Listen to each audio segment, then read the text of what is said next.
Hello, everybody, and welcome back to the final episode of the Politics Matters podcast pre-2022 midterms. I know this is the episode we've all been waiting for. It's been, seven and a half months since we started doing this podcast, and it's been, years since I've been doing my YouTube channel. And this is my first ever midterm that I've covered. Obviously, I followed the 2018 midterms, but I didn't really cover them. I was not online at the time. And this is now, this is the second big election I've covered, obviously the first being 2020. And this is my first midterm, and this is the first election I've covered in general on this podcast. So this is a big milestone for me. I know a lot of people listening, this might be their first election they paid attention to, or maybe not. But either way, I just want to say I'm so happy for the support that this podcast has received, and I've received on Twitter, on YouTube, and whatnot, building up, content. And I am eternally grateful for that, and I just want to say that. Now, I know that was not entertaining, and I don't really think anyone cares about my, semi-heartfelt 30-second thank you to the people listening. But I know you guys do care about what I have to say about these races. So this is my final prediction podcast. Again, I talked a lot about the House with Evans, Grimshaw, and in the podcast we did a few days ago. In case you didn't catch that, I mean, you should listen to it, but if you don't want to listen to that, you don't have the time to or whatever, I have the Democrats at 209 House seats and Republicans at 226. So call it, that's a GOP gain of I want to say 13. So, fairly solid year overall for them, or in the House at least, but not, this massive wave. And there are some seats I could see going either way. And I think Democrats are not going to win the House, but I think they're going to come closer than the general media expects them to. And I think they're going to outperform a lot of their fundamentals, because I've seen a lot of, smart people saying the Democrats are going to get sub 200. I wouldn't bet on that happening. So that's all my House talk for this episode. I think the House at this point is a bit less entertaining than some of these Senate races, some of these governor's races. So I'll start with the governor's map here. And we're just me looking, because this will be like a 45, 50-minute long podcast, right? Like, this is my final midterm podcast. I want to get everything out, right? I'll spit out all my takes. I'll give you all my marks. We're just going to talk in depth. So, sit back, grab a cup of coffee, and actually, no, save your coffee for election night, because I will not be sleeping particularly well that night, and I know I won't be able to either way. But yeah, so let's talk all about these midterms. We're going to go state by state. We're going to look at each and every race, and we're going to give you a winner, and I'm going to give you the margin. And you can come back to this podcast. You can dunk on me whenever you want, but I'm fairly confident in most of my predictions at this point. Now, the one last thing I want to say before I get into it is you should go follow my YouTube channel. That's Unbiased Election Predictions. Just search it up on YouTube, Unbiased Election Predictions.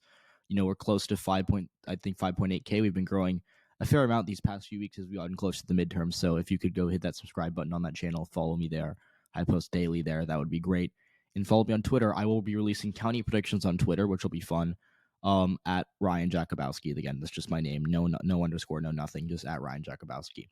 So now let's talk about these governor's races. So there are some states, obviously, that are going to be safe that I don't really think are worth talking about. California, safe Democrat. Gavin Newsom's going to get reelected there. Hawaii, Josh Green, who's the lieutenant governor, is stepping up to win that seat for the Democrats in Hawaii. Illinois, J.B. Pritzker. It could be close to a 13 or 14-point margin, but it's not really worth talking about. He's going to, smoke Darren Bailey. Obviously, Illinois being a deep blue state, that will be safe. Maryland and Massachusetts, both of which are Democratic pickups, because obviously Larry Hogan and Charlie Baker are not running again, so that flips them into the Democratic column fairly solidly. And then, that's 11 safe governorships for the Democrats after November. Safe Republican. Idaho, Wyoming, South Dakota, Nebraska, Oklahoma, which we'll talk about, Arkansas, Tennessee, Alabama, Florida, new addition, Iowa, Ohio, New Hampshire, and Vermont. So Republicans had a big slate of safe governorships this year. They're up to 21, and there are a few you can debate. I know I got the Seltzer Senate poll, Grassley plus 12. We don't have the governor poll, but I'm going to assume it's 4 or 5 points redder than the Senate poll. Either way, Seltzer's really good at polling Iowa, and I think their Senate poll makes a lot of sense. I predict their governor's poll is also going to be fairly on the mark, whatever it says, and that's about a safe margin victory for Kim Reynolds. Ohio, we all know, is going to easily reelect Mike DeWine. Then there's some, I think there's some Great Plains talk. South Dakota, we got, I think, one Kristi Noem or one Republican poll showing it within 3. That was a month back. That was really weird and had a lot of undecideds, and it's safe to say that all those undecideds have shifted back towards the Republicans and Kristi Noem. I think she wins by 17, 18% at the end of the day, maybe a bit more. Nebraska, this is, I think, the best of these, 3 deep red Great Plains states for Republicans, or for Democrats, excuse me. I would expect Carol Blood to outrun Joe Biden. She's been running a good campaign. The Nebraska Dems are, very underrated. I think that they do really well in these random elections. They won't win any statewide races. I don't think they're, actually, competitive statewide, and they won't be for another few years or for another maybe, decades. But they do very well down ballot. They win a lot of Republican voters in local races, and Carol Blood, I think, is going to pick up a solid amount of Trump voters back from 2020 to vote for her over Jim Pillen. She won't win or come close to winning, but she will outperform. And I think if we do see Don Bacon go down, which is possible, I wouldn't bet on it right now, but it's possible, it will be because of Carol Blood's overperformance, because she is almost certainly going to carry his seat. And I would expect him to run significantly ahead of Jim Pillen, but if he does go down, it'll be because of better than expected Democratic margins in the city of Omaha, which Carol Blood will be getting. Oklahoma's our final one. I am proud to have been a red Oklahoma truther since we got those that first slate of polls. Again, we've still gotten some close polls, but I think that all of the Joy Hoffmeister hype kind of died down significantly, really, after that Emerson poll that came out showing him beating her by about 9%. And what I will say is that the only polls that have showed Hoffmeister ahead are very, weird. They're like Tomahawk Strategies, Ascend Action, Sooner poll, which is probably the best of all those polls. But even then, it's still not that good. And then Stitz polls are, Emerson, WPA, which again is an internal. But he's up by 3 in the aggregate. He's probably, I haven't checked my aggregate because I've been too lazy to plug in the numbers for this race because I don't really care enough about it. But, he's probably be down by 6 in my aggregate. And again, polls in safe states always overestimate the other party. So polls in red states underestimate Republicans, and polls in blue states tend to underestimate Democrats. Classic example of this: Kevin Stitt's going to underperform Trump by a really bad amount. It'll be a really pathetic showing for him, but he's still going to win, and it'll be more than 15%. Now, that is all for our safe red states. Florida, like I said, safe red. I could see a scenario in which it's under a 14 or 13 point margin for DeSantis, but I don't care enough to put it in the likely column. The Florida Democrats have been a disaster this year, and I didn't think I could get any worse after they blew 2020, because I think Thorongle tweeted this. It might not have been him, but I think it was, so credit to him. But he said, look, and this is after we got all those terrible early vote numbers for Democrats in Florida. He said, look, I think 2020 in Florida is kind of like the Battle of Waterloo, in that it ended a very long struggle for supremacy in one area, and we got a clear winner. And 2020 was, I think, the Florida Democrats' last stand, right? They were supposed, Biden should have won Florida. He should have gotten better numbers with Hispanics. He should have gotten better numbers with older voters. There was a lot of hype back then. If you were on election Twitter, there was a lot of hype about Biden getting some reversion in the panhandle, and maybe, getting those boomers to come home for him, right? And, black turnout and the suburbs shifting blue. Biden was in a position to win Florida, and the polls had him up by 4. He absolutely should have won Florida. Now, I'm glad that I bet on him losing it, because I would have looked really, bad if I had blue Florida in my final 2020 prediction. But Biden should have won it. Okay. Not only did he lose it, but he lost it by the biggest margin of any Democrat since 2004. Right? He got demolished in Florida. So much so that I remember in the immediate aftermath of that, literally, as a joke, defund the Florida Democratic Party became, the new meme among liberals, right? And it's just so, the Florida Democrats are so bad at their job that they're now losing the early vote in Miami-Dade County, which is first of all, it's kind of, so in 2016, right? Hillary Clinton she won it by 30%. Okay, in 2020, not only did Biden completely collapse there, but he only won it by 7. And now in the early vote, which is to the left of the general electorate, we're winning it, or we're losing it by 2%. So we're about to lose Miami-Dade County by 10%, give or take a few points. I've done the math because it's too depressing, but we are going to lose the county that Miami, the biggest metropolitan area in Florida, is in, potentially by double digits. It is a disgrace. The fact that the Florida Democrats have gotten a dime from the National Party in the past 4 years, ever since Bill Nelson lost, is just terrible.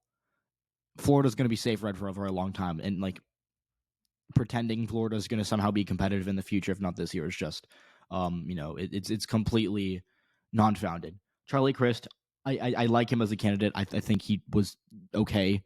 His campaign has been horrific.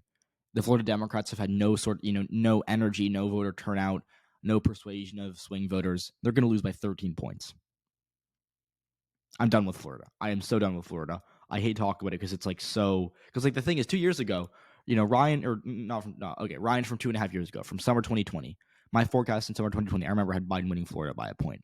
And I was a blue Florida believer for a bit in the middle of 2020. Now, by the end, I had it as red. But, telling Ryan from, I don't even know, 28 months ago, oh, Florida's safe red for the, next 20 years. I would have been like, no, that's an overreaction. There's no way. Florida's always close. And the thing is, 2020 was the Battle of Waterloo.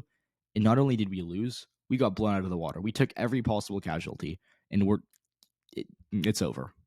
So that's my 3-minute rant on Florida. Senate, same thing. Just because I hate talking about Florida, I'm just going to get Senate out of the way. Marco Rubio is going to win by even more. He'll win, by 15. It's going to be safer, just to talk about that. Now, let's get into our likely Democratic governorships here. The first one I think is Colorado. Jared Polis is obviously going to win. It's a left-trending state. Republicans have taken this race, they've done nothing.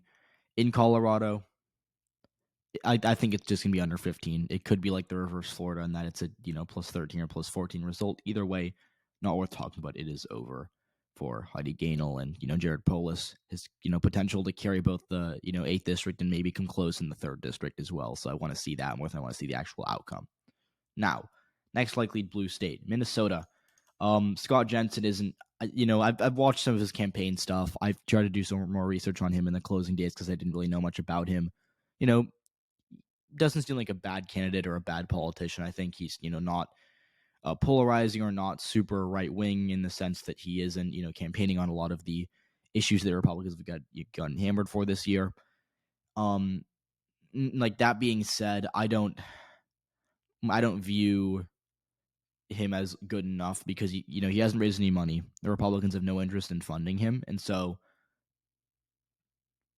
it's hard enough to unseat incumbent governors to begin with, especially a popular one like Tim Walz, who won by like 11 points last time. It's just I don't see that happening this year with an underfunded opponent and the Minnesota GOP not doing anything. I think Walz will win by 6. It could be more. It's a bluer state down ballot. I could easily see Walz doing really well in rural areas, because Jensen hasn't really had any sort of turnout operation or any sort of, like actual investment in the state. But what I will say is that I want to see how well Tim Walz can do in the 3rd district because I care about the congressional race there. Now, I have a few more states that are in New England as well as New York, likely blue. That's New York, Connecticut, Rhode Island, Maine. Starting with New York, there's been a lot of hype about Lee Zeldin, and I kind of get it. He's been running a good campaign. Some of the polls have had it kind of close, but let's be real here, okay? Like the red New York hype is just the same misguided nonsense as the blue Oklahoma hype, right? It's very just like, oh, we want to see a random political party win in a state that votes the other way, right? And so people will say stuff like, oh, it's a governor's race and they're more localized, and oh, Kathy Hochul hasn't won statewide before as a governor, right? Sure. It's also a Biden plus like 23 state. Lee Zeldin has good appeal to Long Island and to an extent the city itself, but he would have to do very well upstate as well, and I don't think he has the ability to do well enough. And the only poll showing Zeldin ahead, aside from the True Patriots of Big Penguin polling, has been Trafalgar as well as Coefficient. But, first of all, Trafalgar, as we now know, has been, apparently faking crosstabs and just making stuff up. So I don't really like Trafalgar to begin with. And then Coefficient, sure, real poll, but they think simultaneously Lee Zeldin is winning while Blake Masters is losing. And obviously we know that Blake Masters actually has a chance to win while Lee Zeldin does not. So unless you think that no one in New York City is going to vote on Election Day, Zeldin's going to lose. I think it'll be 12, 13-point victory for Hochul, which I know is a bit high. It's more than the polls have her up by right now. But as I said, in Oklahoma, I'm going to apply the same logic to New York. Polls in blue states underestimate Democrats' polls and red states underestimate Republicans. That's all I have to say about New York. If I'm wrong, I will take full accountability for it, but like I don't get the Lee Zeldin hype, and I'm not going to pretend I do. So likely D. Connecticut. So I think it could be safe, but I'm going to put it in the likely column. Bob Stefanowski is clearly not he hasn't been able to replicate the magic he had 4 years back, because in 2018 he did undeniably well, right? He came within 3 points of beating Ned Lamont in a D+9 national environment. So he made Connecticut literally 6% to the right of the state, or to the right of the nation. Now, if he was able to do that again, he'd be winning easily right now. However, Ned Lamont much more popular now than he was in 2018. Connecticut Democrats just in better standing with the people of Connecticut now. After you have 4 years removed from Dan Malloy. And then Bob Stefanowski as well has just not been getting like the national attention he got back in 2018. Because in 2018, Republicans like wanted to flip Connecticut. Like they were all in for Bob Stefanowski. This year, not as much. And in addition to that, I think, 2018 was pretty polarized, but 2022 is even more polarized. And that hurts, like down ballot lag bailing out Stefanowski in the suburbs. He'll do very well with wealthy white voters, especially in Fairfield County. And I would expect there to, he'll outrun Leora Levy, who's the election denier candidate running for Senate, by a fair bit, especially the areas like Greenwich and those wealthy suburban GOP down ballot strongholds. It won't be enough to win Connecticut. He'll still get crushed in Hartford and Stamford where it counts. So there's been a fair bit of hype about him this year. People saying, "Oh, Stefanowski's going to carry George Logan to a victory in the 5th district or whatever it is," right? Like, doesn't really matter. And I would expect him to lose by 11, 12 points statewide. Maybe it could be close to 10. Connecticut's a pretty weird state electorally, so we could see some wacky outcomes there. But Stefanowski is, again, I think, just does not have the magic he had 4 years prior, and it just isn't, it isn't his year, unfortunately for him.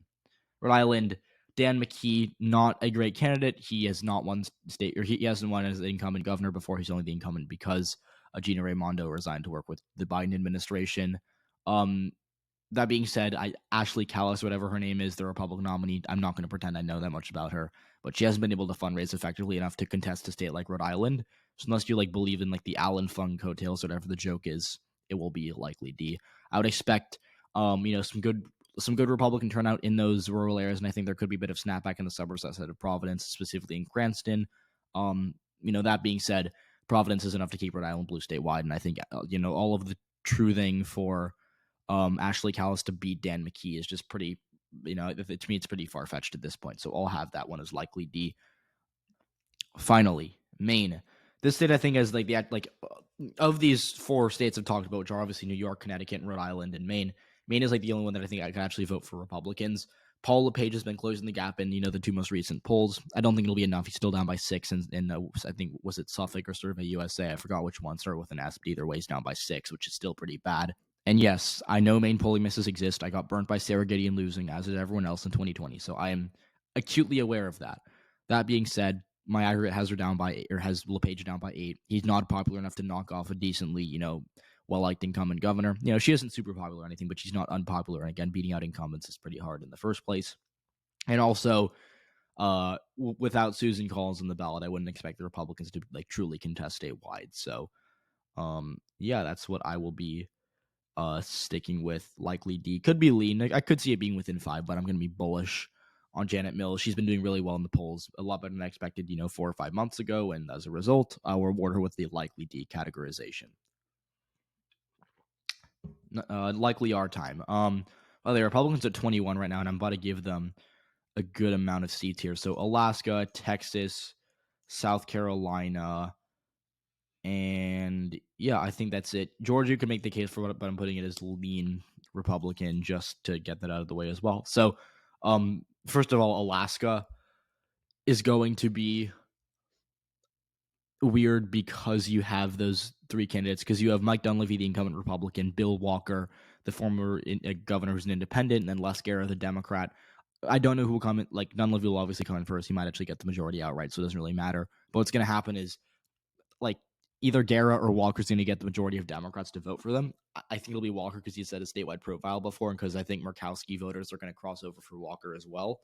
But that being said, I would think that we're going to see some sort of 48, 49% for Dunleavy, and then 28-30% for Bill Walker, and then when it goes to ranked choice voting, Walker will lose 44 to 56 or something like that. It won't be close.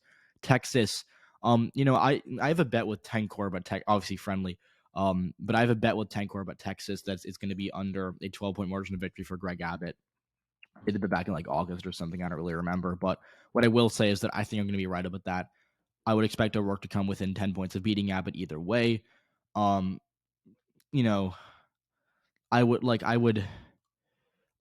will probably bet on, or I mean, not that I'm betting on Texas in any way, but I would probably assume Beto will outrun Biden with the rural Hispanic communities in the RGVille running behind him in the suburbs just because of down ballot lag and whatnot. Texas, I think people have written off the race for Democrats for obvious reasons because it will not be competitive, but I do want to see how well O'Rourke does in some of those congressional districts. I want to see if he can, kind of get any party building going within the state. And hopefully, there's always a chance, maybe he loses by 6 instead of 10, and people are like, oh, well, maybe Texas could go blue after all. So that's just what I want to see. But obviously, this year's not the year for Texas Democrats. In South Carolina, Joe Cunningham, haven't really heard much from him these past few months. Originally, he was thought to be maybe a good candidate. He's still fine. I think he's a bit above replacement level. I'd rather be running him than, a random state senator or whatnot. But what I will say is that McMaster is going to do better than 2018. He only won by 8 in 2018. He was a non-incumbent back then. Black turnout in the state will probably be lower this time around. It's probably going to be close to a 12, 13-point victory for McMaster over Joe Cunningham. But I do want to see if Cunningham can, outperform statewide fundamentals in his seat. That'll be interesting to watch. That's kind of my only interest in South Carolina. And then also, since the polls in this race close at 7, if we see a big spike in black turnout early on, that's also a good sign for Warnock and potentially Sherry Beasley. We'll have to see though. Now, Georgia, it's basically likely are. I have it as Leonard because I think it'll be under a 5-point margin for Brian Kemp. But let's be real here. Abrams is probably not going to win. She has a path in that she can potentially maybe hope Shane Hazel gets a bit higher of a vote share than expected, and that forces a runoff, and then maybe she could go in a runoff and hope turnout benefits her. But again, she is running behind Warnock by like 6% with white voters in every single poll. She has a big problem with black men, as we know. She's been polling 15, even 20 points behind Warnock in those cases, and she'd need maybe it's 7 or 8 point Warnock. No, not 7 or 8, maybe like a 6 or 7 point victory for Warnock to pull her over the line. And if not, she'd hope for a runoff, and just not looking good for her. Kemp has a lot of appeal to the suburbs in North Atlanta. He's going to do very well with the, Republican voters that ended up backing Biden in 2020. He's popular in that area, and it's kind of the demographic he fits best with. I think he's going to win by 4.5 to 5 points, somewhere in that category. My model has him up by literally 4.9, so it's functionally likely are, but, just out of an abundance of caution, and just if, because I've been burnt by the Georgia Dems, like in 2020, I had Biden losing the state by 4 points and, whatnot. So this time I'm going to be a bit more cautious out as Leonard, but what I will say is that I think it's pretty clear that Stacey Abrams is a very big underdog in this race. She need a big surprise to end up winning. Now, the remaining states, Oregon, Nevada, Arizona, New Mexico, Kansas, Wisconsin, Michigan, Pennsylvania, I think have to a certain extent some level of swinginess, and that they could all go kind of either way, right?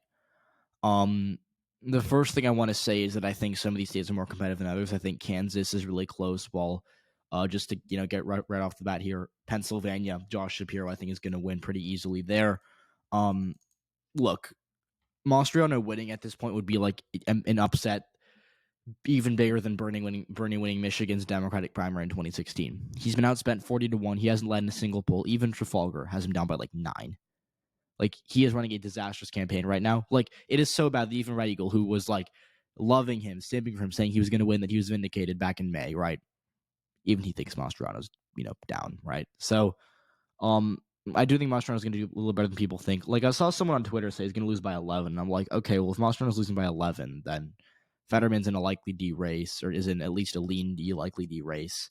Susan Wild is winning, and we're competitive in, Scott Perry's seat, okay? Like, Shapiro's going to outrun basically every Democrat in Pennsylvania, basically everywhere, because obviously he's running against Doug Mastriano, is going to win.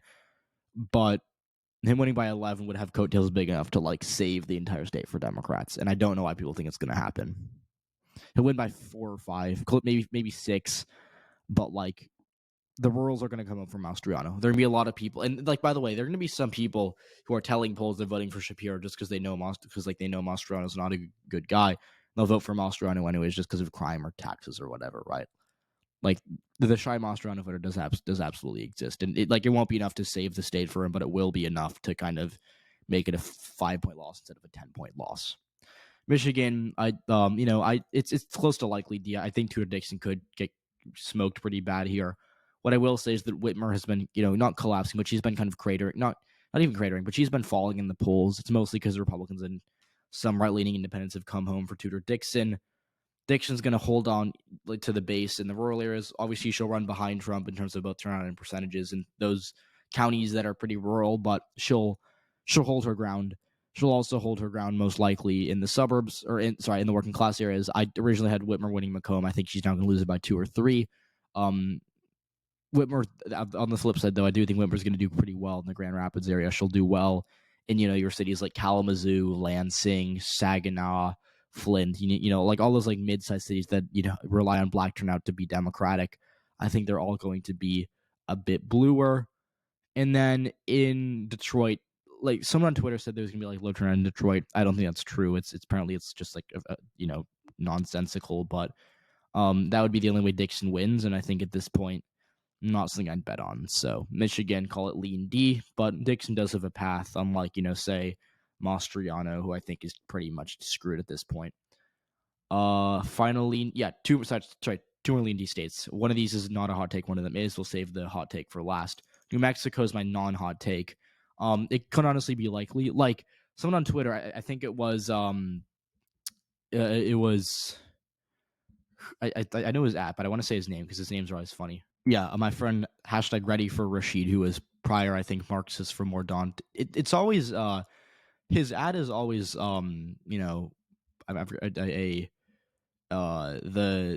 alliteration. I had to like think for a few seconds to process that one. Yeah, his name's always an alliteration. He changes them pretty often. But I will say he gave a good comparison because he said the New Mexico early vote numbers for Republicans are what Florida is for Democrats, and I think he's right because right now they're down like God, I don't even know. Is it Democrats? Sorry, I lost my train of thought. I had to check. Democrats are up 204,000 votes to 137,000 votes, which is again, a solid firewall of 67K.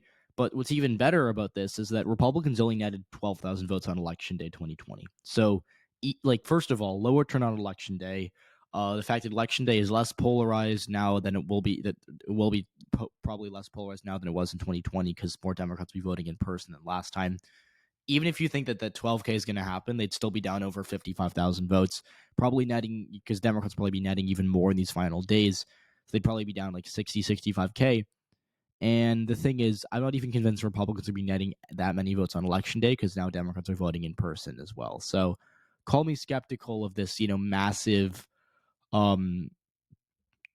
surge for Republicans on Election Day in New Mexico.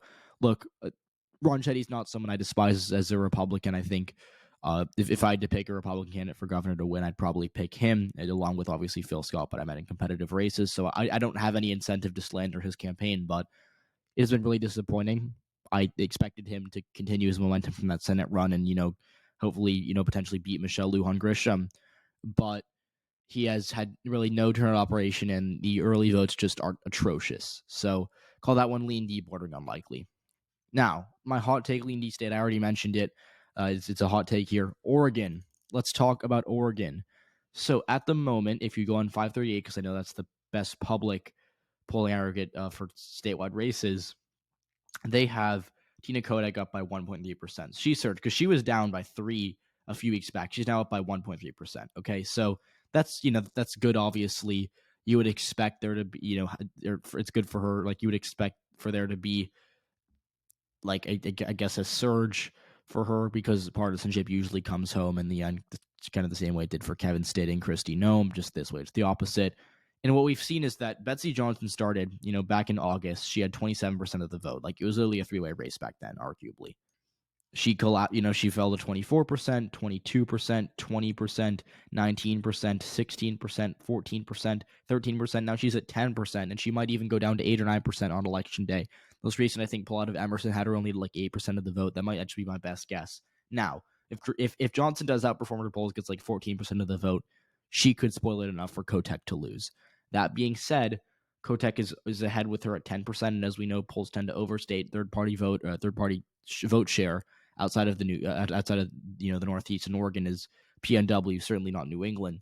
So I would expect Johnson to get 89% on election day. That remaining 90, call it 90%, I think would split something along the lines of like 46 to 40.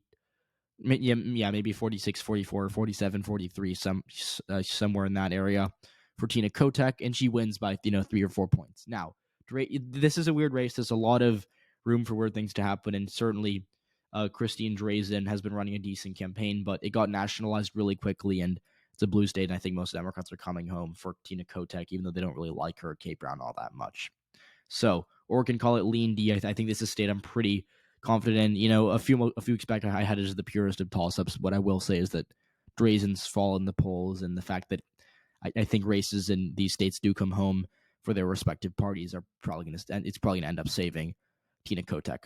Now, that being said, we do have 3 lean R states, and one of these, like Oregon, is going to be the reverse. It's going to be another hot take. So, start with Nevada. Now, Nevada, so Ralston's going to give his final predictions, I think, on either Sunday or Monday. So my Senate, I'll give my current Senate prediction. That might change in my final YouTube video that'll come out on the day of Tuesday morning. So again, in the chance I do change my Nevada prediction, go follow my YouTube Unbiased Election Predictions. Do that right now. Again, Unbiased Election Predictions. Subscribe to me there, and so you don't miss an upload and whatnot. But here's the thing, okay? Right now, I don't see Steve Sisolak as anywhere close to being, in a toss-up race to Joe Lombardo. Sisolak's not that great of an incumbent. He didn't really do particularly well in 2018. And yes, he beat his polls, but he won by 3.5, 4 points in a D+9 environment. So if he's running 4 or 5 points behind the national environment this year, anything close to that, he's pretty much screwed anyways. Joe Lombardo's a good candidate. He's the sheriff of Clark County, so he's a countywide official in the biggest and bluest county in the state. So he has a lot of crossover appeal to begin with.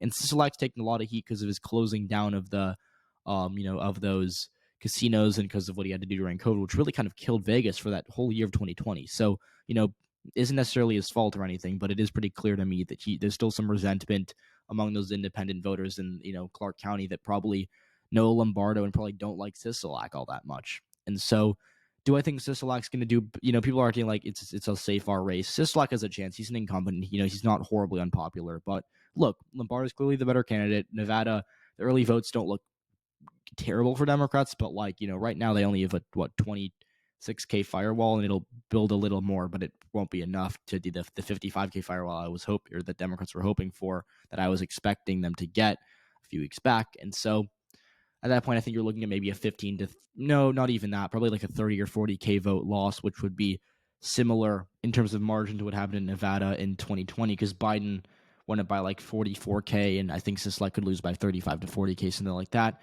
But again, lower turnout means he'll probably lose by 3.5 instead of the 2.5 Trump lost by. So call it a lean R race. I know it's a little bullish, but I think Lombardo to me is a pretty clear favorite, and I've me personally as a Democrat, I've kind of already accepted he's going to win, and it could be worse. Lombardo's not an election truther and this super abortion extremist, so I hope he's not terrible, but we'll keep it at that. Now, lean R states. Let's start with let's move on to Wisconsin.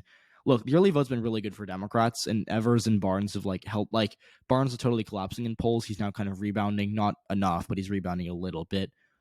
Tony Evers. Here's the thing with Tony Evers, right? He has his base.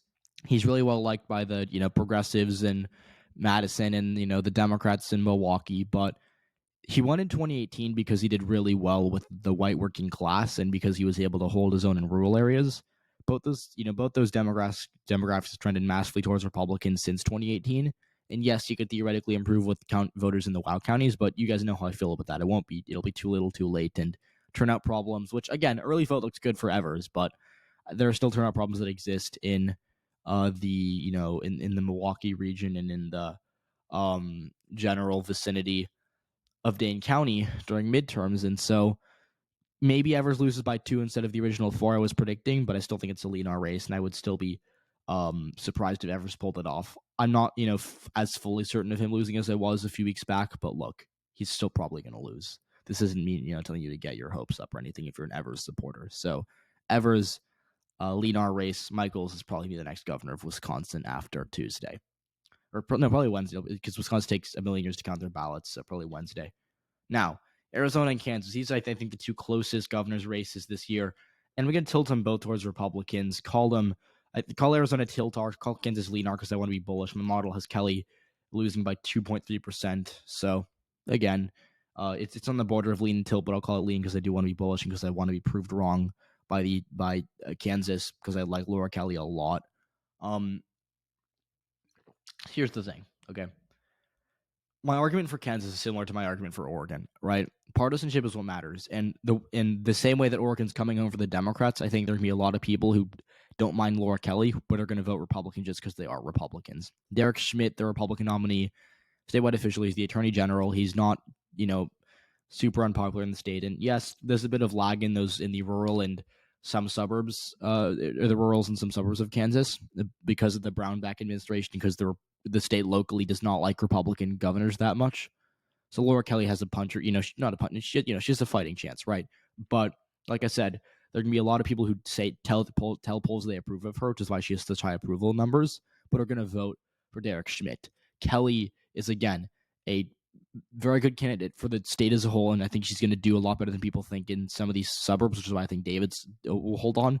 But look, she's not going to get the numbers she needs out of Topeka, Wichita, and obviously Kansas City, and I think that'll be enough to sink her. Call it a 2.5, 3-point victory for Derek Schmidt, and I agree with my model that it's going to be a very narrow loss for Laura Kelly. Now, I know there's a lot of hype. I know a lot of people think she's going to win. I've seen people move it to lean D at this point, and look, she has a good chance. I think she's been running one of the best campaigns of the year, very underratedly, because I had her at likely R back in April. I remember Arthur obviously came on the podcast a few weeks ago, and obviously I've had him on 3 times now, I think, these midterms, and it's funny because starting in April, we both had it likely R. Then back in, I want to say July, we had it as lean R. I was still pretty doomeristic. I still had her losing by like 7. He had her losing by like, I think, 3 or 4. And then October, he says, look, she's going to win, right? And I was doubting him, but the Emerson poll was really good for her, and I keep moving my expectations towards her. First, it was an 8-point loss. Then it was a 6-point loss. Then it was a 4-point loss. Now it's a 2-point loss. So I'm totally on track to get proved wrong on this race if the trends continue. I hope I am. For the record, I want Laura Kelly to win, but for now I'm going to stick with state partisanship because I do think Schmidt is still fundamentally should be considered the favorite over Kelly. Now, Arizona. Let's talk about Arizona. So I think Evers and Hobbs are the 2 opposites. I think Evers is getting overhyped by the community on Twitter right now, and I think Hobbs is getting underhyped because, we all collectively wrote off Hobbs when she skipped the debate because it was like a bad campaign move. Look, we all know that, and Kari Lake's been running a better campaign than I think a lot of people expected. That being said, she is clearly some level of polarization hurting her and Masters because they're still polling pretty poorly. Hobbs has closed the delta with Kelly because she used to be running behind Kelly by 7% in every poll. Now it's close to 3 or 4%. So she can still mathematically win if Kelly only wins narrowly. And again, the early vote looks good for her, by the way. Democrats are on track to enter 2020, to enter this election with a pretty similar firewall to how much they won 2020 by, which obviously Biden won by 0.3 and Kelly won by 2.4. In addition to that, like I said, I expect the election day vote to be a bit less polarized than it was in 2020, meaning that because Republicans netted 22K votes on election day 2020, they might net less than that because of lower turnout, because of less polarization. And so mathematically, Hobbs, looking exclusively at early vote, Hobbs might be favored. Looking at polls, she's an underdog, and looking at fundamentals, I think she's an underdog. So call it 2-1, in that category. But she'll need some level of polling over performance, and while it's possible, because in 2016 and 2018 the polls did understate Democratic support in Arizona, it's not something I'd bet on. And I think Lake is still a clear favorite, as much as I would not like to say that. So that's my governor's map again: 29 Republicans, 21 Democrats. Democrats winning Oregon, California, New Mexico, Colorado, Minnesota, Michigan, Illinois, Maryland, Pennsylvania, New York, Connecticut, Rhode Island, Massachusetts, Maine. Republicans winning Nevada, Arizona, Alaska, Texas, Oklahoma, Kansas, Nebraska, South Dakota, Wyoming, Idaho, Iowa, Wisconsin, Arkansas, Tennessee, Ohio, Alabama, Georgia, South Carolina, Florida, as well as Vermont and Massachusetts, or Vermont and New Hampshire, excuse me. Massachusetts is safe blue. So, Senate now. I'm excited for this even more because it is very unpredictable. And I have two states that I don't really want to call that I'm going to do here, but that might change on the morning of, depending how I'm feeling either way. Totally doesn't decide Senate control in my book, by the way. Totally doesn't. So, Florida, I've already said I'm putting that as safe R. You guys already heard my rant at the beginning of the podcast. I think it's just terrible and it's safe R. Now, safe Democratic states: Oregon, California, Hawaii, Illinois, Maryland, New York, Connecticut, and Vermont. That puts Democrats at 44 Senate seats. Republicans, what have they got? Idaho, Utah. McMullen is not winning. I've already written about this. There's no way McMullen wins, and if he does win, I'll be shocked. Alaska, because that's mostly just a battle of Murkowski versus Chewbacca, and I think Murkowski will come out on top. The Dakotas, Kansas, both Oklahoma races, because we have obviously Jim Inhofe retiring, and then we have the Langford race, which obviously are both going to go red. Missouri, Arkansas, Louisiana, Alabama, South Carolina, with Tim Scott obviously being a big overperformer of Henry McMaster, Kentucky, Indiana. So that's 45 seats for the Republicans, 44 for Democrats. These remaining 11 are interesting to some extent. Let's just get into it here. So, our first likely Democratic state, that's Washington. Washington, again, I expect to vote for Patty Murray by double digits. I just don't think it'll be over 15. Don't have much to say here. I would expect her to do fairly well in the suburbs because, again, these are super pro-choice, socially liberal areas. Republicans haven't, yes, they funded Tiffany Smiley, but I don't think Mitch McConnell unironically thinks they're going to win it. And so that one's likely D. I would be pretty surprised if it's anything under 9 points for Patty Murray. Colorado, similar. Joe Day got some hype at the beginning, but it's pretty clear that his campaign hasn't really been getting enough funding to make him competitive. He's down in all the polls. Even I think Trafalgar has him down by 2. And again, Colorado's a state where the polls tend to overestimate Republican support by a good amount. And so I'd be concerned if I'm Joe Day. The average has him down by 14. Not by 14. That's Polis. He's down by 10 in the average. And the nonpartisan polls, like Emerson, have him down by 8. YouGov has him down by 14. Civics has him down by 13. Marist has him down by 7. DFP has him down by 9. So call it, maybe an 8-point victory somewhere in that range. Either way, I think he'll lose the 8th district, which hurts Yadira Caraveo. But aside from that, it will be a pretty easy night for Democrats in Colorado. What else do we have? Let's talk. I won't put it there yet. So, forget that. Democrats only likely D states are Washington and Colorado. Now, likely Republican states. So let's start with Iowa. Selzer came out and said Grassley's going to win by 12, hence that's my prediction. They nailed 2020. They always nail Iowa. They're the A+ rated poll on FiveThirtyEight. They're going to get it within a point either way. So I think Grassley wins by 12. By the way, I had him winning by I think 13 prior to March was 13 point something prior to the poll coming out.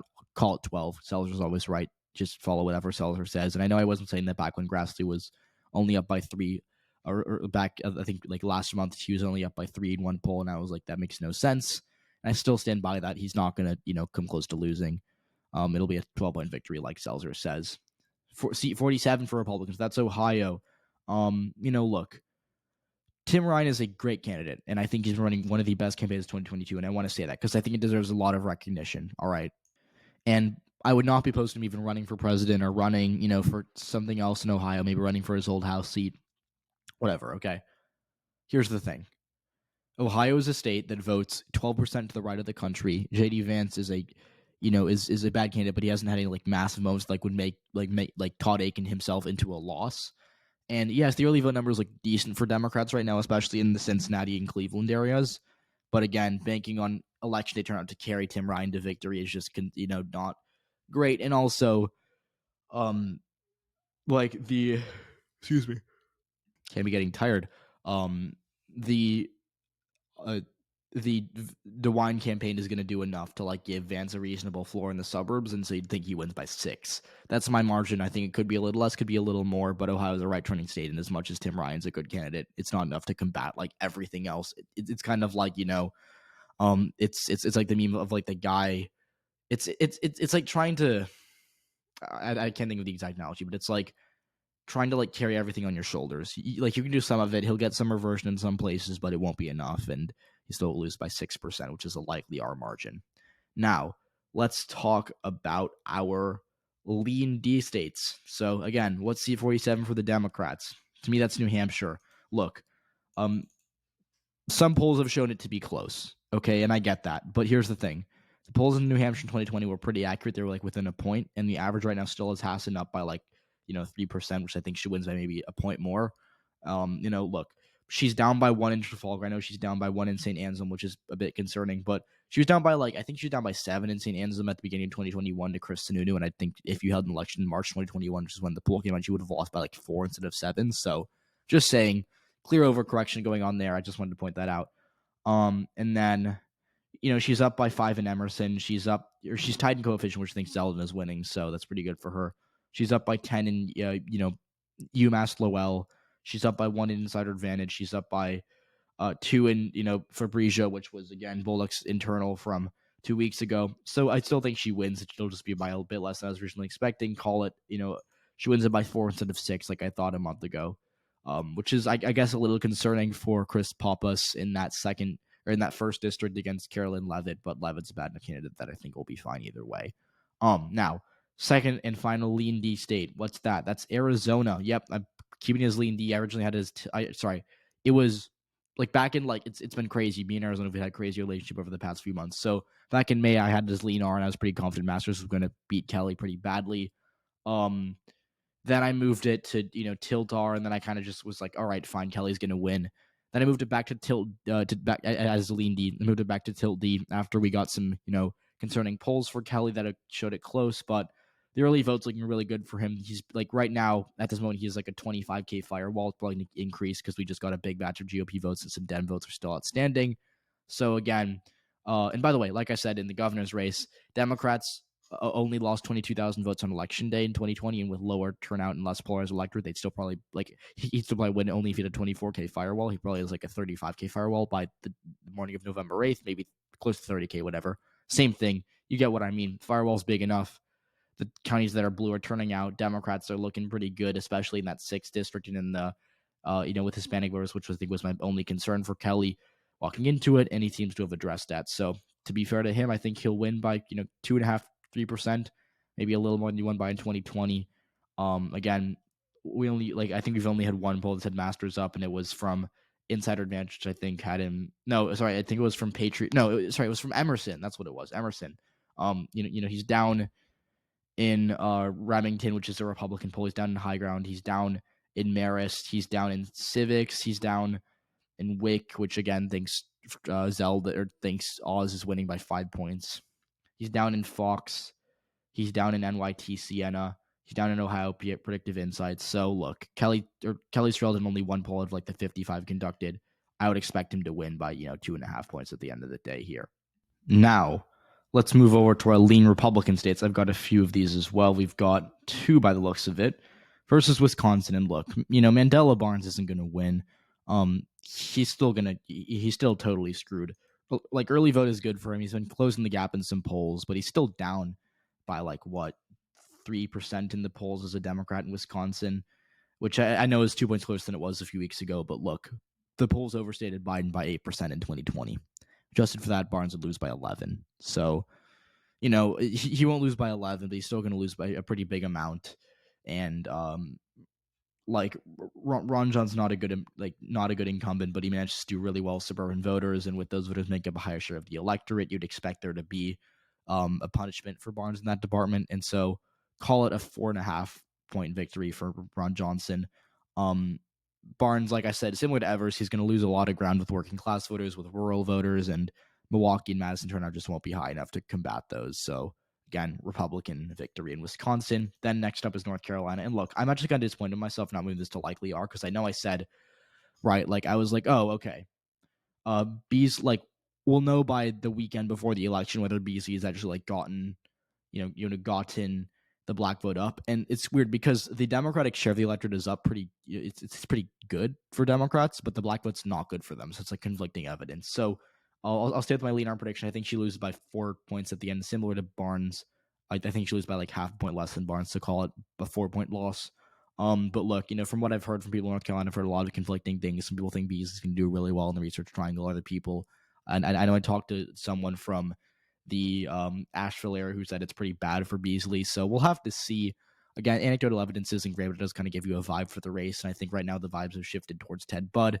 Again, Beasley hasn't led in like a real poll in a while, and polls in North Carolina tend to underestimate Democrats or tend to underestimate Republican support. So, you'd expect there to be some level of a polling miss, and Budd is surging. He went from a tied race back in September to now being up by almost 4 points. And, he's up by 5 in East Carolina, which is pretty good in 2020. He's up by, 1 in Meredith, up by 6 in Emerson, up by 4 in Signal. So I think he wins by 4, which is similar to what the polls are showing right now. So unless we have like a big wave of black voters on election day, which is possible but not likely, I think Senator Budd's going to be a thing for the foreseeable future. Now, 3 remaining states, I think these are all pretty toss-up-y. We've got Pennsylvania, Nevada, and Georgia. Democrats need 2 of 3 to win. Republicans need, also 2 of 3 to win. So I don't know why I said that. It sounded kind of weirdly. But either way, first state off the board, here's Georgia. Right now, black voters are 29.1% of the electorate, which is a point lower than they were in the runoffs, but up 2 points higher than they were in 2020. So, kind of running between the Biden plus 0.3 margin, the Warnock plus 2 margin. So again, that's, roughly a little over a 1-point victory for Warnock. But again, I don't think he cracks 50. He'll get close, but I don't think he cracks 50. And I think it goes to a runoff and then he wins there. But again, runoffs can be weird. And I don't want to bet against Walker this early in the game. If we get concerning turnout reports for Republicans in these runoffs, I'll move it to lean D, but for now, I'll have it as a tilt D. I've talked about Georgia a lot. We know black voters are turning out, but we also know that the polls have shown some movement towards Walker. That being said, Walker is not a good candidate for the Atlanta suburbs. He's going to do very poorly with a lot of the Brian Kemp voters who are more moderate in those North Atlanta pockets. And so I think at this point in time, I'll call it a tilt D race. But again, weirdness could happen, and Walker would hopefully for him win outright, just barely avoiding that runoff. So it's still possible, but not my first bet. Now, the 2 states I do not want to characterize are Pennsylvania and Nevada, because I have such a little confidence in either of these states that I'm just going to split them. I'll call Pennsylvania for John Fetterman. I'll call Nevada for Adam Laxalt. Now, that could change in my YouTube prediction on November 8th. So we still have 2 days. I want to see what Ralston says in Nevada, and I want to see the final firewall for Democrats in Pennsylvania. Because originally I thought it had to be 630K. It's looking closer to maybe I think 550, 560K is the target for them. Because again, I'm hearing reports that that election day is going to be bluer than a lot of people think. There's a lot of enthusiasm on the ground of people who haven't voted yet for John Fetterman, and the polls have shown that only 40% of the electorate is going to vote on prior to election day, and that a lot of Democrats are just again waiting to vote on until election day. And so Fetterman has a 520 something K 530K firewall as of right now. So pretty good. It's always hard to overcome that when you're down 530,000 votes. You need a lot of people to vote on election day, and so the fact that so many Democrats are still have yet to vote is just really good for Dr. Oz. And I would expect there to be some level of I guess decreased polarization, because in 2020, all the early vote in Pennsylvania was super blue, and it's in the election day vote was super red. I think the in-person vote has stayed super blue.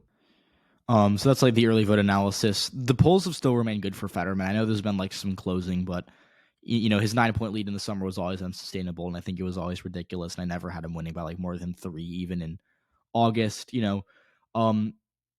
A bunch of Republican polls have shown Oz leading. Insider Advantage had Trump winning Pennsylvania by 3, has Oz winning by 2. Trafalgar, which had Trump winning Pennsylvania by 2, has Oz up by 2. Remington, which did they do a Pennsylvania 2020 poll? Let's see. No, they did not. But they're a Republican poll, and they have Oz up by 3. Marist has Fetterman up by 6. So that's the most recent nonpartisan poll, and Fetterman's up by 6. Emerson has Oz up by 1. But again, Emerson has shown weirdly close races everywhere, and I don't love them this year, which is why I'm picking against them in Kansas, picking against them in Arizona, picking against them in Oklahoma to an extent. Fox has Fetterman up by 3. NYT Siena has him up by 5, and they're an A+ rated pollster. YouGov has him up by 6 in their likely voter screen, which is really impressive.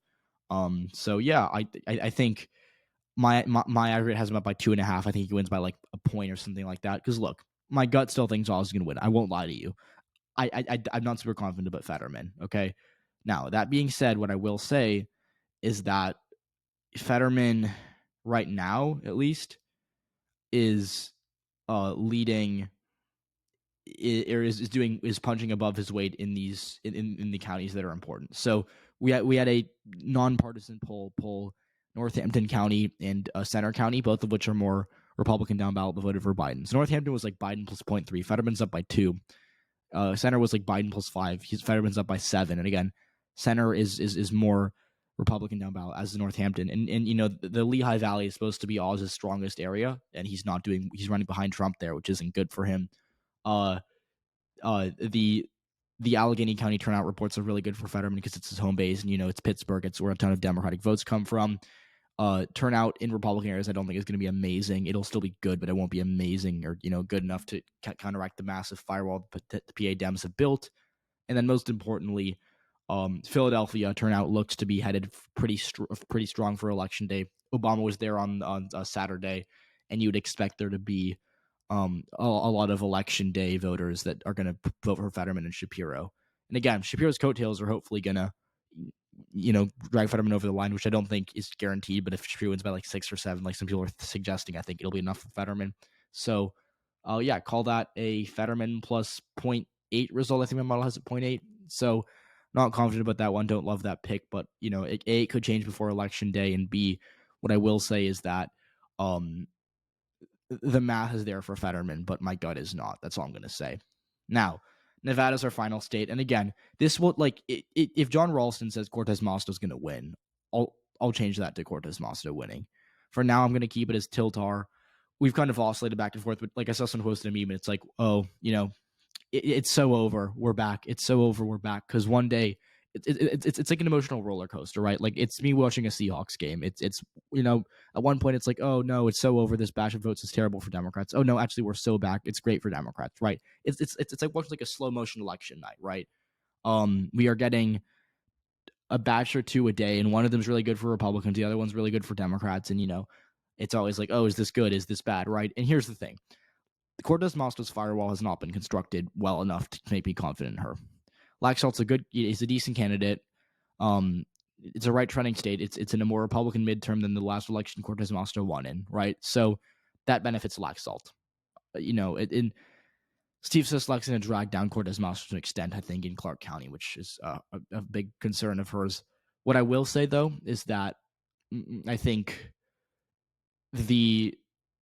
we're hearing reports, and I don't want to bet on this, but I wouldn't bet on this, like securing the election for Cortez Masto. But we're hearing reports of not of low turnout, but of, you know, bad weather in the rural areas and in some parts of Clark County on Election Day, which is going to hurt Republican turnout. Because right now Democrats have like a 25K lead statewide, and you know, Trump netted 16K votes in 2020 out of Clark County, and so, you know, I don't know what all that means. It's mostly Ralston's job to do the Nevada stuff. But what I will say is that there's a path for Democrats to hold on if there's low turnout on Election Day, which would be helped by bad weather, but not what I'd bet on. I think it's still, you know, you're always kind of coping. Feel like, oh, well, bad weather is going to save us. So I'll say Cortez Masto is a 40% chance of winning at this point. It's still possible, but Laxalt to me has the clear edge. So I do, for the record, I do want to say Cortez Masto is going to win Washoe. Take it to the bank. She's doing well early. Vote there. She'll win Washoe even if she loses statewide. Just wanted to say that.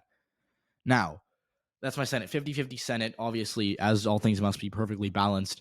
Democrats winning, you know, Arizona, Colorado, Georgia, Pennsylvania, Washington, New Hampshire, but Republicans holding on to Wisconsin, Iowa, Ohio, North Carolina, and then flipping Nevada. So Pennsylvania and Nevada could change on November 8th. Again, I'll be doing my final prediction on YouTube. I really wish I could wait to do this podcast until, you know, Monday night or Tuesday, but I don't have the time in my hands to do that, unfortunately. So I'm just recording it over the weekend in one of my free, I shouldn't say periods because it sounds like I'm in school, but like, you know, like my free points in time over the weekend to do this. So yeah, thank you for listening. Again, you know the drill. We'll all be staying up till 3 a.m. on election night watching these results come in. I hope I'm right. I hope, actually no, I kind of hope I'm wrong because I hope Cortez Masto wins, and I hope a miracle happens in Wisconsin or North Carolina or whatever. But anyways, Thank you for listening. I hope you enjoyed. I hope you enjoyed my 2020 content on this podcast. If you did, please leave a like, subscribe to the channel if you have not already. Subscribe to my YouTube channel if you have not already. Follow me on YouTube there. And then go follow me on Twitter at Ryan Jakubowski. Read my writing at uapyt.substack.com. Again, it's uapyt.substack.com. And then, yeah, that's it. And I will see you all on election night. I'll be live tweeting the results, so go follow me on Twitter, like I said. And yeah, have a great rest of your week and go vote if you have not already. That's all I have to say. Bye.